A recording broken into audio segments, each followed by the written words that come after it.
Couple bits of advice for surviving in Westeros. Tip number 1, do not shoot the giant.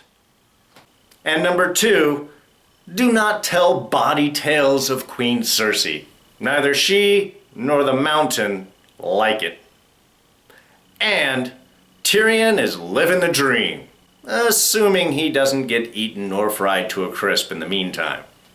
Plus, there's something else. It'll come to me. It's all on this week's episode of Game of Thrones. Season 6, Episode 2. Home.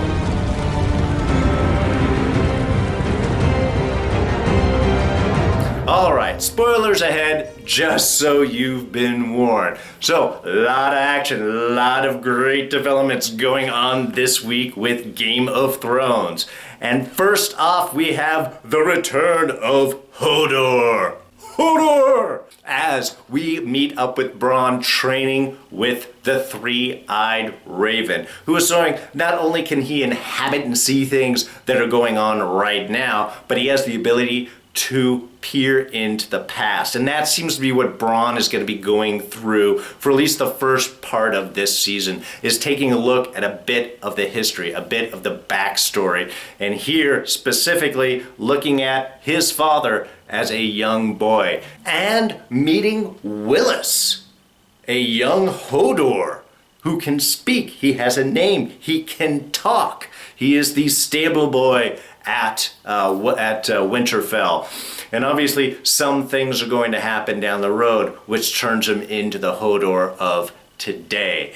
And it was kind of interesting as he pops back into the present. He looks up, Hodor, your name is Willis. And he's just, Hodor. You know, you can see there is stuff going on in his mind, but his expression, you know, how he can relate all of that has definitely changed. So I'm really looking forward to seeing a bit more of the backstory of Hodor and how Willis became Hodor. Meanwhile, back up at the wall, Lord Commander Alliser Thorne's time is up. Well, I mean, he thinks time is up for Davos and the other Night's Watchmen that are looking over Jon's body. But the reality is the time is up for him as the Wildlings burst through the gates of Castle Black led by a giant, which really makes a statement pretty much straight out. The one guy that does get a shot off learns very quickly, don't shoot the giant. Just slams him, crushes against the wall, tosses the body down on the ground, and I love everybody else is like, all right, we give up. Thank you, we're done. You can take this guy and go. We never liked him anyway. So much for Lord Commander Thorne. He is gone. But then the Wildling captain gets to see, yes, Jon Snow is dead. Took a lot of knives, got to give it up to him. Jon Snow is tough. But they are gathering wood to set a fire because this is still the North. And if you leave anybody unburnt for too long, he will rise as a White Walker. So you can't take any chances with that. Now, down at King's Landing, we have the peasant telling his little bawdy story about encountering Queen Cersei as she was forced to do the walk of shame that the High Sparrow had forced her to do and wander through town, telling a little tale of, oh, I think she liked me and I think things went well, but things don't go well for him as I didn't really know how it was going to come down, but you knew as the story was being told, this is not going to end well for him. And sure enough, it does not, as the Reborn Mountain, however we want to call him, just smashes his head into the wall. That was beautiful. Meanwhile, Tommen is going through some rough patches. He had sort of kept his mom in the keep, and it's not so much of a punishment for her, but embarrassment to him. He's starting to realize that he didn't really make the best choices, not as a king. He is defender of the realm, but he couldn't defend his family. And really nice little bonding moment between him and Jaime. I love them having that little connection, the one person that he might be able to really open up and really talk to about these things. But yeah, Tommen's just embarrassed that he did not send a whole army out to pull his mom and his queen out the way that Cersei would have done for him. So as it ends up being at the end of that, when he asks his mom, I want you to teach me, show me how the proper way to be a king. You know, this is something that Cersei's really been wanting to step back into. She is most comfortable in that position of power that she has developed around her. And so now having that opportunity to teach Tommen how to be a king, I don't know, we should all probably be a little scared about that. As much as Cersei loves her children, she doesn't really care much for anyone else. And great little moments there as the King's Guard is trying to keep her in the keep, and you just have Cersei and the mountain right there. And then you've got 20 guards, and every time the mountain moves, all those guards are just like, hey, oh shit, is he gonna come? Is he, Even the captain of the guard's just scared out of his mind. As well he should be. But just as we had a great scene between Tommen and Jaime in the chamber where the daughter's being laid out for her burial, then we had the High Sparrow come in. And the animosity between Jaime and him was palpable. Perfectly done, how Jaime's just threatening, and you can see it in his eyes. Yeah, he was concerned before about not having a hand, how that might limit himself as a fighter, but with this anger within him, he doesn't care. He is ready to cut the High Sparrow down right where he stands. And really the only reason that he doesn't, I think, is because of the High Sparrow's guards, all of his people that are around him, you know, and as he points out very appropriately, individually they were weak, they're nothing, they have no names. But together, that's where strength comes. And he utters that really unfortunate line of, we can topple kingdoms. That's a threat, and not one that Jaime, Cersei, or the Mountain are going to handle really well. High Sparrow's days are numbered. And then we have Tyrion fulfilling his dream of having a dragon. I love the little story that he told about him as a kid, how he had asked his father, oh, I want a dragon, could even be a little one, I don't care, it could be small like me. Oh, and he is so small against those dragons. That shot of him in the dungeon and the dragons come up. I mean, he's a small guy, but he looks absolutely tiny against those dragons. Anyway, that whole sequence was just beautifully done. From his line of, that's what I do, I drink and I know things, to the classic line of, don't eat the help. Even his final line with Varys of, if I ever have an idea like that again, punch me in the face. Tyrion, you always come up with great lines and great deliverances there. But really the crux of that is now the dragons are freed. And Tyrion did it, and they know that Tyrion did it. I think that there's a great bond forming on between them, and I really can't wait to see it. And I just love that moment. I mean, there were several really nice, touching, very intense moments in with these sequences.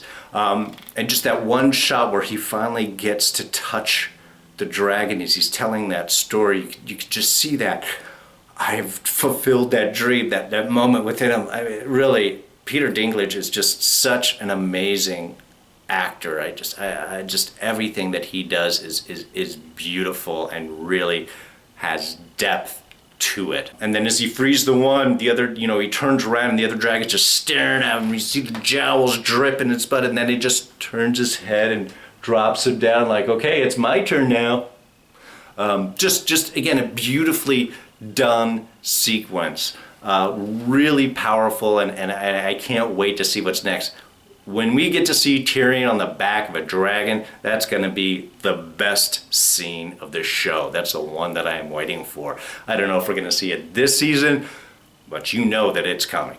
In Bravos, we have Arya still learning her lessons as the blind beggar, getting her butt handed to her by the waif again in a nice little stick fight there, and re-encountering Jaqen Hagar, who is always great to see. And I love the temptations with her, because Arya is at this point, she's not broken, but she's definitely down, lost, weak, scared, not in a great position. And Jaqen really hits her where it hurts. Hey, you're not supposed to have a name? Tell me your name, and you can sleep in a bed tonight. Tell me your name, and you can eat tonight. Tell me your name, and I will give you your sight back. The ultimate temptation for Arya at this point.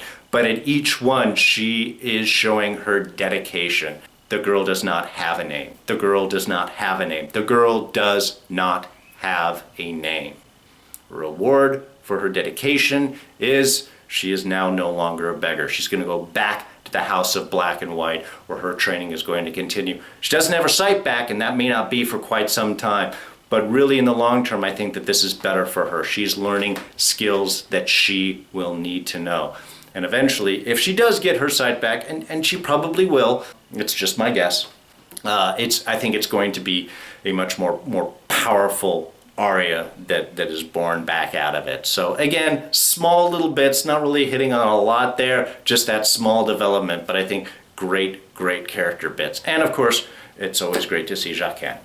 Then we get to see a couple of Falls of Kings, or wannabe kings at least. We have, first of all, Roose Bolton up at Winterfell. Very unhappy with Ramsay that Sansa has escaped, and that many of his best men are now dead in the snow. How that happened, they don't really know, but Ramsay is dedicated to finding her out, even suggesting that if she is heading up to where her son is, to where her brother is, up at Castle Black, that they can just send some men up and take Castle Black out. They don't need all of the north. They have a couple of the more powerful houses in the north on their side, so the other ones aren't really quite as important. Roose not into that plan at all, as he tells him, if you want to act like a mad dog, people will treat you like a mad dog. Besides, Roose just discovers that he now has an heir, putting Ramsay's position not in a great light. While he does acknowledge to Ramsay, hey, I will always acknowledge that you are my firstborn, Ramsay has no trust of anyone, and in a heartbeat strikes his father down, and his little brother and his stepmother is now also sent to the dogs. Very nasty way to take people out, and you should have known that. I mean, that whole long just drag out of, where's the Lord? Where's the Lord? You have me locked inside this thing and you let the dog... You knew right away that wasn't going to end well. Meanwhile, back at the Iron Islands, things actually aren't going too well for King Balon. His men have been forced out of the rest of the north, and while his daughter is saying, hey, we're not really landlubbers anyway, that's not really our thing, Balon's not having any of it. He's got that desire for conquest in his blood. So he is more than happy to cast his daughter aside than to try and give in to her ideals. Now, as he's walking out on the rope rickety bridge in the middle of a storm, did we all know that he was about to die in one form or another? Was it going to break? Was he going to get thrown off? Was he going to encounter somebody? Well, yeah, he does. He encounters somebody. Appears to be his long-lost brother, who has been roaming the seas, instilling fear in everyone he encounters with his sails and his marks. Probably just another very powerful pirate sailing through the seas. But he wants to come back, and he wants the kingdom for himself. So there you go. Bye-bye, Balon. Nice little right over the edge there. But that really brings up an interesting look into the rights of succession for the Iron Islands. After the father has died, his daughter's already ready to go. Okay, I'm going to be the next king. Apparently not. Apparently it's not just a message of passing on to the next surviving heir, but there appears to be some sort of council, some sort of discussion that votes or throws in who's going to be the proper new heir. So while she's thinking that she's next in line, I'm guessing this is when the brother's going to sort of secretly popped in, because nobody's seen him yet. He took care of the king and then disappeared, apparently, where he's going to pop in and say, hey, I'm really the next one that should be king, right? And this guy is...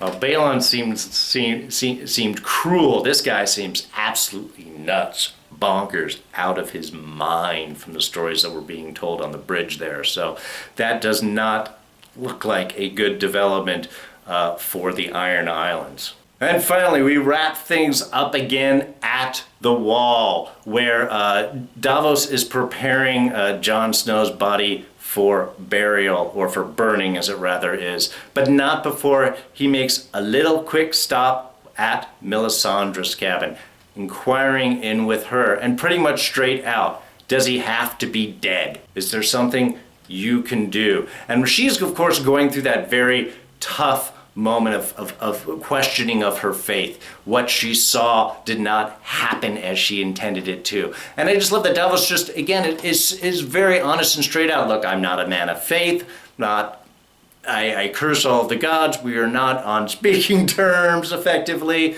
but you have made me see miracles. Can you pull another one off? I've never had the power, I've never been able to do this. Have you ever tried? Can you give it a shot? And a beautiful long sequence. And I love how we have the Wildlings there. It's kind of like, what's going on? What's up? And she does her little bits. But it does not work out. Does not work out. Everybody leaves. And of course, we all know too much time was spent staring at that body, seeing what's going to happen, looking in at his face. So as soon as Ghost stirs and we get that last shot of Jon, we all knew what was coming. We all hoped for it, and there it was. That breath in and the eyes open. Jon Snow is back. And that is the perfect place to end this episode. Man, I don't know how many cries of joy erupted across the nation when that happened, but you know that it did happen. So many people are happy, so much expectations. This is what we wanted to see. We didn't know how it was going to happen, but it is proper that it does, because like I had said last week, without Jon Snow, we don't care about the North. Even with Bran up there doing his thing with the three-eyed raven and anything, without Jon Snow as the anchor for the story of the North, we don't care what happens. And of course, most likely, the North will fall without his leadership. Gonna be really exciting, gonna have to wait for more next week. Please press like if you did enjoy this review. Feel free to hit that subscribe button. Join us every week. Got any ideas, thoughts, comments in the section below. Always appreciated. Anyway, that's it. I gotta get out of here. I'm D. You can catch me on Twitter. I'm at Darren Jakes. Other than that, you guys take care. I'm out of here. Bye-bye.